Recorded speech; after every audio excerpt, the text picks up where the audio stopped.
Welcome. I'm so glad you're here. And if you're new here, well, welcome in. This is the Gilded Leaf, a space for tea, soul work, and plant wisdom, for the quiet conversations that live beneath the surface. So, wherever you're listening from, I invite you to put in your earbuds, take a breath,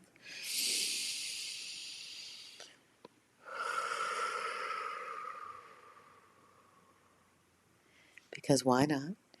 And join me for a few moments of gentle reflection. Hi, I'm Bridget, the writer and voice behind the Gilded Leaf. And if we're sitting together right now, this is the part where I'd slide you a warm cup of tea, take a breath, and say, okay, here's my truth. For those of you that don't know me, I'm a leaf lover, a gardener, a tea drinker. Honestly, I drink tea all day long, every day, 365 days a year. My friends will tell you I'm always pushing tea on them. And with that, tea has always been the one constant comfort in my life. The one thing that shows up for me no matter what season. It steadies me, it gives me a hug. And I want to give that to my friends. I guess the way that the Gilded Leaf was born was through a daily ritual of boiling water and pausing to wait for the leaves to steep and to unfurl, pausing long enough to notice myself. And I guess within that pause, that's where the good stuff is, the milk and honey of kind of where the Gilded Leaf was born. Mm.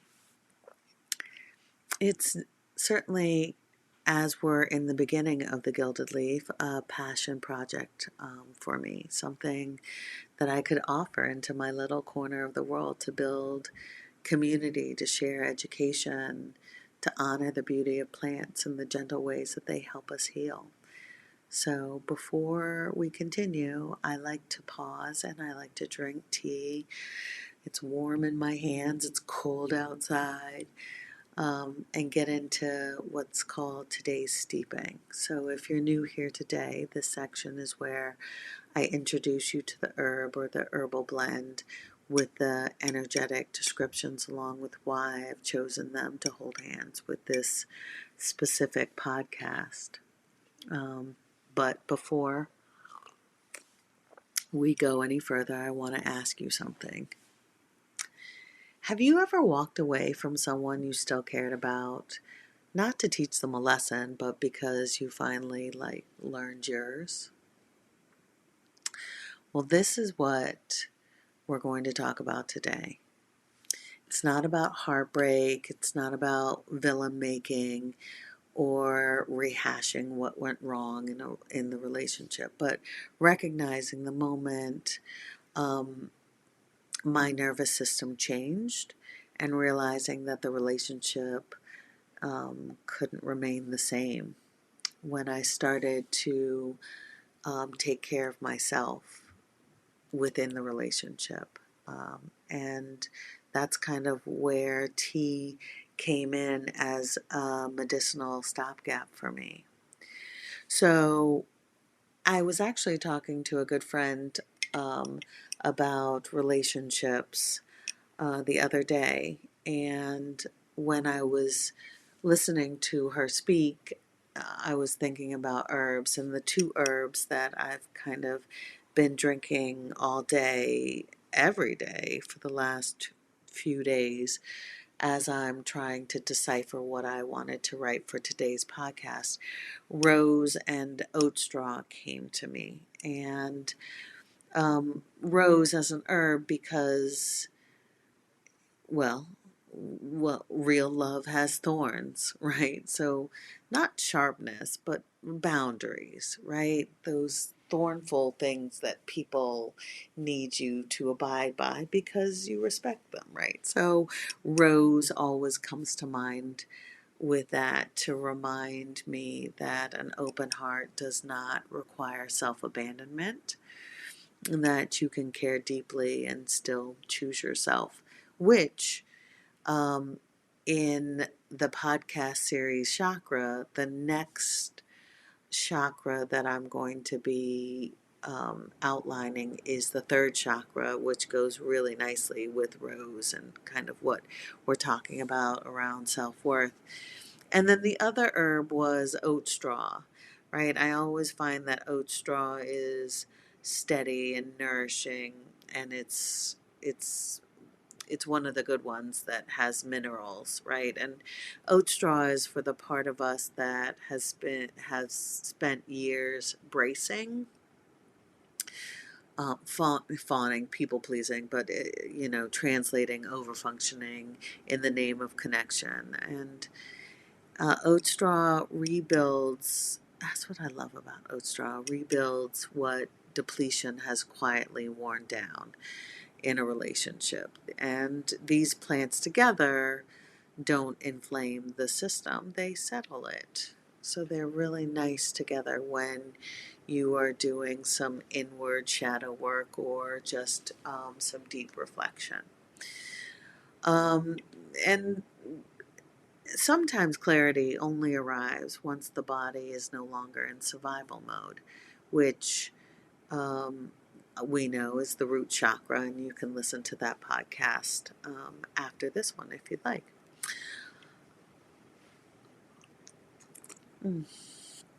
So let's talk about what changed in me. The relationship didn't implode because love wasn't there. It imploded because capacity wasn't aligned.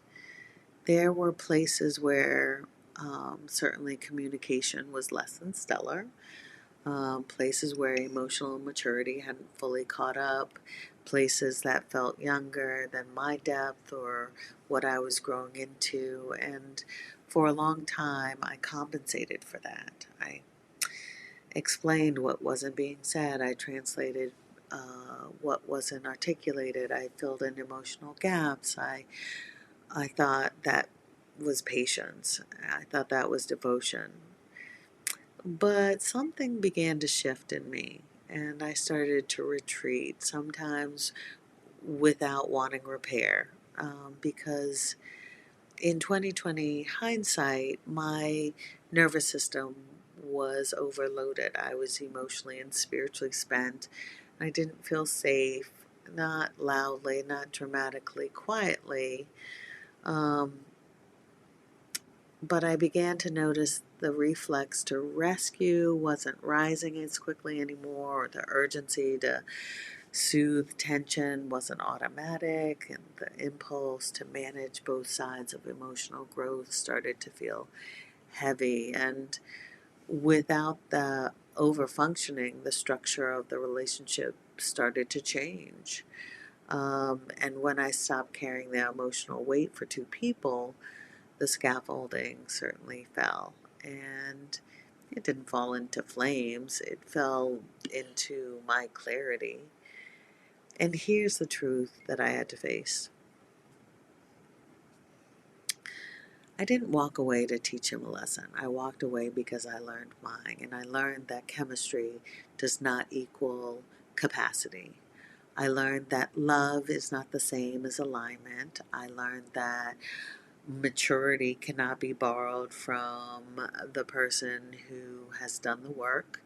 And maybe most importantly, I learned that the steadier my nervous system became, I would no longer tolerate dynamics I once normalized. And that's not punishment, but I was villainized, certainly, from the other camp. And on my part, it was just growth.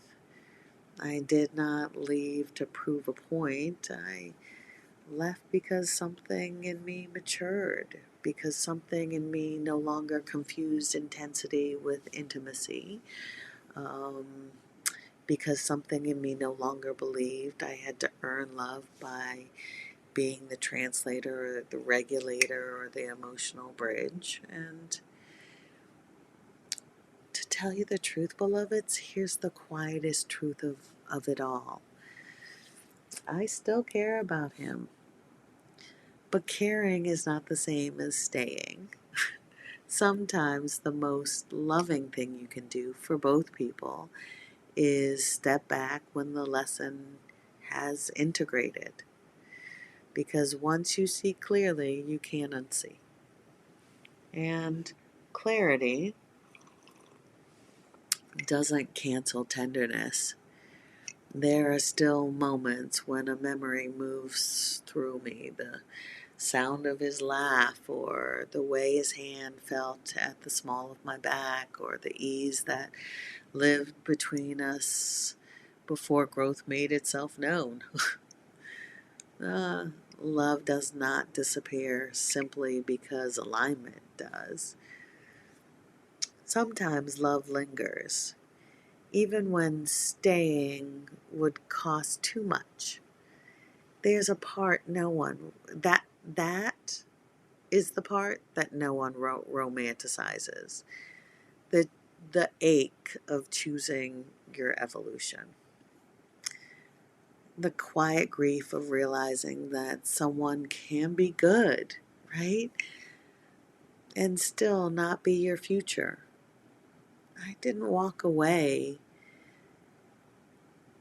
to hurt anyone. I walked away because I learned mine, and it's that part. And learning it meant losing something I once held with both hands. Ouch. And that loss, even when it's right, still deserves to be honored. Sometimes growth does not look like fireworks.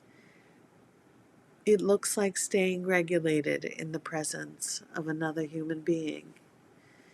And that too is devotion.